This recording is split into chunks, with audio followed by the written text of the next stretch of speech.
Hello guys, how are you all. मैं फिर से आपके साथ जुड़ गई हूँ। मेरा नाम दीर्घा शर्मा, आप सभी शायद जानते हैं, और मैं यूपीएसपी की मर्ज से असिस्टेंट टीचर हूँ। और आज का हमारा टॉपिक है that is mineral and metals.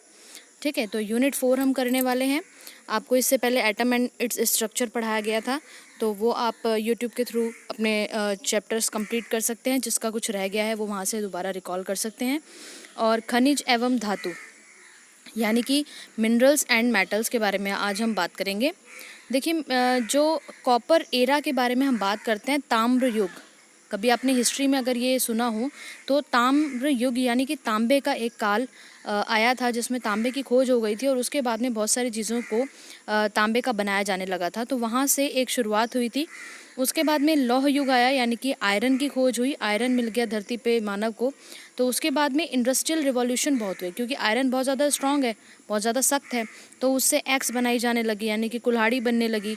और आपके और अदर इंस्ट्रूमेंट्स, जैसे कि पेड़ काटने के लिए आपके अदर इंस्ट्रूमेंट्स बनने लगे, खुरपी और ये सब चीज़ें कृषि पालन वगैरह में यूज़ होने लगा। तो आयरन का यूज़ होने से एक औद्योगिक क्रांति जैसा हम समझ सकते हैं, क्योंकि कृषि और पशुपालन, और उसके बाद में धीरे धीरे मशीनी युग में भी आयरन का यूज़ होने लगा था। तो जो ये मेटल्स होते हैं, इनमें कुछ तो हमारे को मिलते हैं जैसे कि एलिमेंट्स के रूप में, तत्वों के रूप में वो एज इट इज़ मिलते हैं, जैसे कि गोल्ड है, सिल्वर है। गोल्ड मतलब सोना, सिल्वर यानी चांदी, और प्लैटिनम। ये जो है ये हमें एज इट इज़ हमें धरती में मिल जाते हैं। लेकिन कुछ हमें ऑक्साइड की फॉर्म में मिलते हैं और कुछ हमें सल्फाइड की फॉर्म में मिलते हैं, यानी कुछ के ऑक्साइड मिलते हैं, कुछ के सल्फाइड मिलते हैं। तो वो कौन से हैं? ऑक्साइड है आयरन का मिलता है, एल्यूमिनियम का मिलता है और मैग्नीज, इनके ऑक्साइड्स मिलते हैं हमें। और सल्फाइड किसका मिलता है ये भी हम जान लेते हैं। सल्फाइड हमें मिलते हैं कॉपर, जिंक, लेड और निकल, इनके हमें सल्फाइड प्राप्त होते हैं। तो ये जो सारे हमारे मेटल्स हैं, सबसे पहले मेटल की बात कर रहे हैं, मिनरल्स की बात हम आगे करेंगे। तो ये मेटल्स हमें कितनी फॉर्म में मिले? 3 फॉर्म्स में, यानी कि ऑक्साइड, सल्फाइड, मतलब ये मैं जस्ट अभी आपको एक एग्जांपल दे रही हूँ, बाकी ये सल्फेट की फॉर्म में भी मिलते हैं और अदर फॉर्म्स भी हैं, कार्बोनेट की फॉर्म्स में भी मिलते हैं। तो हम जस्ट आपको मैं ये बताना चाह रही हूँ कि कुछ तो होते हैं गोल्ड, सिल्वर और प्लैटिनम जैसे, जो कि एज इट इज़ हैं, निकालो और यूज़ कर लो। और कुछ ऐसे होते हैं जो ऑक्साइड, सल्फाइड, सल्फेट, कार्बोनेट, इस टाइप के उनके यौगिकों यानी कंपाउंड्स के रूप में हमें प्राप्त होते हैं। और फ्रॉम वेयर दे कम, यानी कि हमें वो मिलते कहाँ से हैं? अर्थ क्रस्ट, पृथ्वी की जो ऊपरी सतह होती है, वहाँ पर बहुत सारे एलिमेंट्स और कंपाउंड्स पाए जाते हैं, जहाँ पे खनन द्वारा या फिर खुदाई द्वारा हमें ये सब चीज़ें मिल जाती हैं। तो यहाँ पे हमें कौन कौन से अदर मेटल्स भी मिल जाते हैं, जैसे कि क्वार्ट्स है, हेमेटाइट है, बॉक्साइट है और ग्रेनाइट है। ग्रेनाइट का यूज़ किस में होता है ये आप मुझे बताएंगे कमेंट बॉक्स में। आप लोग आंसर्स बहुत कम करते हैं और इसको थोड़ा सा इम्प्रूव कीजिए, जिससे आपको रिकॉलेशन भी आपका हो जाया करे। अब हम बात करते हैं from where minerals are found. जो हमारे खनिज हैं वो हमें कहाँ से मिलते हैं? ये हमें 2 जगह से मिलते हैं। एक तो अर्थ क्रस्ट, यानी कि हमारे पृथ्वी की पहली सतह जो है, ऊपरी सतह जो है, और इसके अलावा हमें समुद्र से भी मिलते हैं, यानी सी से। तो अब कौन कौन से ऐसे मिनरल्स हैं और किस किस फॉर्म्स में हमें मिलते हैं? मिनरल जो है ये धातु भी हो सकते हैं, अधातु भी हो सकते हैं, और धातु और अधातु का मिक्सचर भी हो सकते हैं। यानी कि मिनरल्स क्या हैं? जो हमें पृथ्वी के अर्थ क्रस्ट और सी से प्राप्त होते हैं, जो धातु, अधातु और दोनों का मिक्सचर भी हो सकता है। तो धातु ऐसी कौन कौन सी हैं जो मिनरल्स हैं हमारे लिए? जैसे गोल्ड, सिल्वर और प्लैटिनम, जिनकी मैंने ऊपर अभी बात की थी। इसके अलावा नॉन मेटालिक चीज़ें क्या हैं हमारे पास? क्वार्ट्स है, राइनस्टोन है और एस्बेस्टॉस है। और asbestos is known as mineral wool, इसको हम मिनरल वूल भी कहते हैं, और एस्बेस्टॉस को मिनरल वूल भी इसका दूसरा नाम है। इसके अलावा हम बात करें धातु और अधातु के मिक्सचर ऐसे कौन से हैं, तो ये है कॉपर ग्लैंस, Cu2S। ठीक है, कॉपर ग्लैंस जो है, इसमें Cu क्या है? कॉपर यानी कि धातु, और S क्या है? सल्फर यानी कि अधातु। तो ये एक एग्जाम्पल है धातु और अधातु के एक मिक्सचर का, जो कि हमें मिनरल पृथ्वी से प्राप्त होता है। इसी तरह बॉक्साइट है, जिसमें एल्यूमिनियम जो है वो धातु है, और उसके अलावा ऑक्सीजन जो है वो क्या है? ऑक्सीजन अधातु है। ठीक है, यहाँ आप देख सकते हैं ये क्वार्ट्स की पिक है, बहुत शाइनी होता है क्रिस्टल फॉर्म में। और इसके बाद ये राइन स्टोन है, जो डायमंड की तरह दिखता है बट डायमंड है नहीं एक्चुअली, और इसे कहते हैं एस्बेस्टॉस, जिसका हमने अभी एक नाम पढ़ा है, वो आप मुझे बताएंगे। इसके बाद हम बात कर रहे हैं ओर्स की, यानी कि अयस्क की। तो अयस्क क्या होते हैं?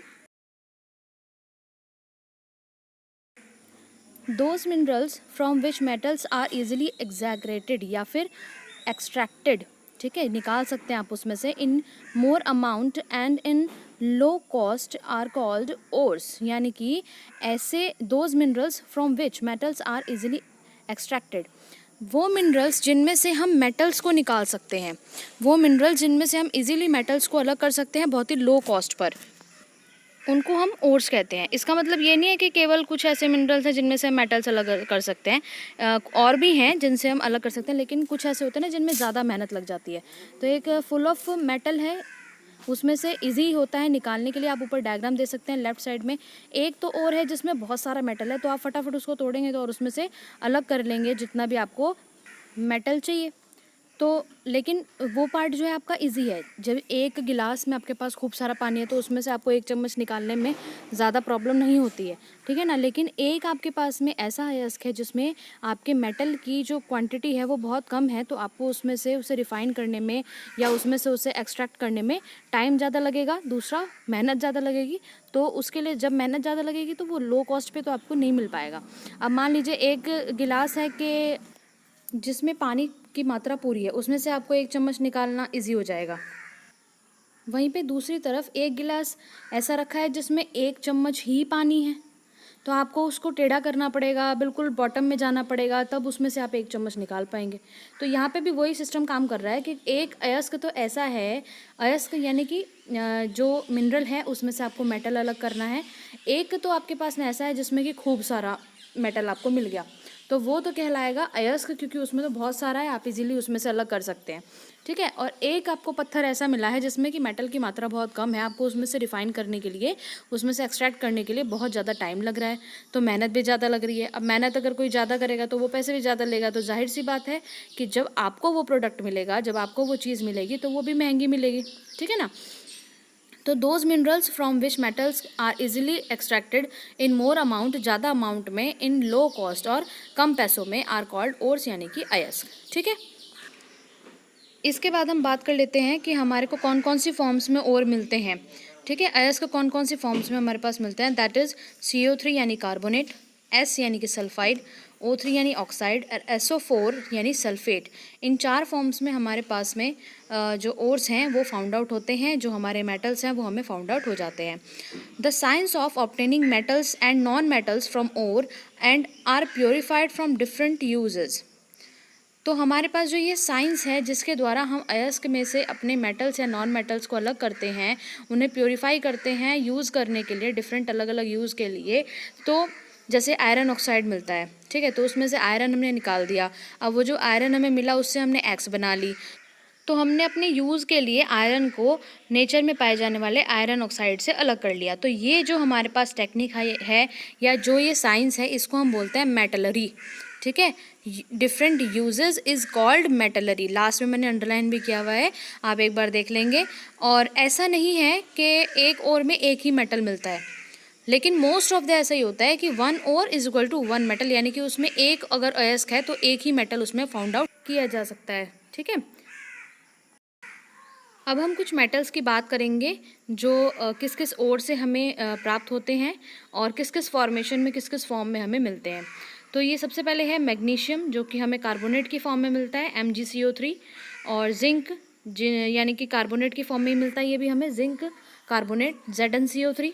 फिर लेड है, ये सल्फाइड की फॉर्म में मिलता है, PbS। लेड का जो सूचक है वो Pb है।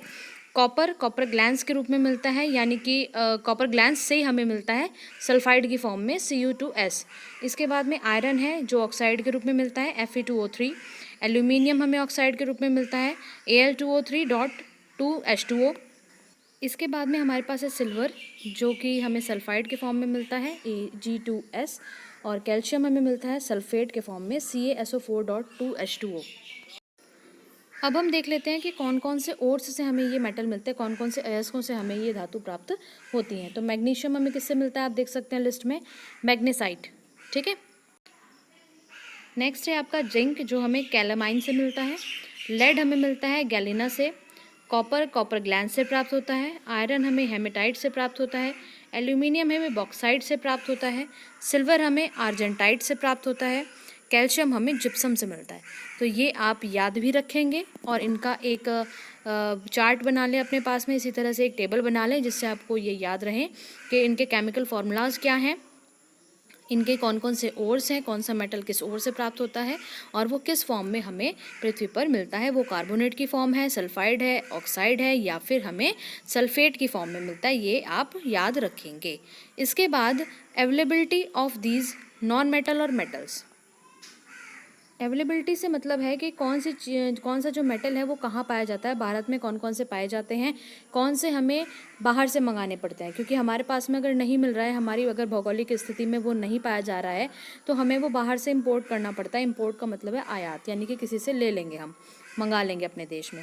तो some are present in India, जैसे कि हमारे देश में क्या क्या मिल जाता है, iron, copper, gold, aluminium, calcium, ये हमारे यहाँ मिल जाता है। लेकिन गोल्ड जो है हम आयात भी करते हैं, बाहर से भी मंगाते हैं। तो इंपोर्ट हम क्या क्या करते हैं, इंपोर्ट हम करते हैं गोल्ड, कॉपर, जिंक, टंगस्टन और प्लैटिनम। हमारे देश में प्लैटिनम बहुत कम मात्रा में पाया जाता है, ये बात एक नोटेड रखनी चाहिए अपने पास में, आपको दिमाग में, कि हमारे यहाँ सबसे कम मात्रा में प्लैटिनम पाया जाता है। ओके गाइस, तो आज हमने पढ़ा कि मेटल्स क्या होते हैं, मिनरल्स क्या होते हैं, ओर्स क्या होते हैं और मेटल्स की पृथ्वी पर अवेलेबिलिटी भारत में क्या क्या है। कल हम पढ़ने वाले हैं प्रॉपर्टीज़ ऑफ मेटल्स, मेटल्स की क्या क्या फिजिकल एंड केमिकल प्रॉपर्टीज़ होती हैं, ये हम कल पढ़ेंगे। और thank you so much for watching this video.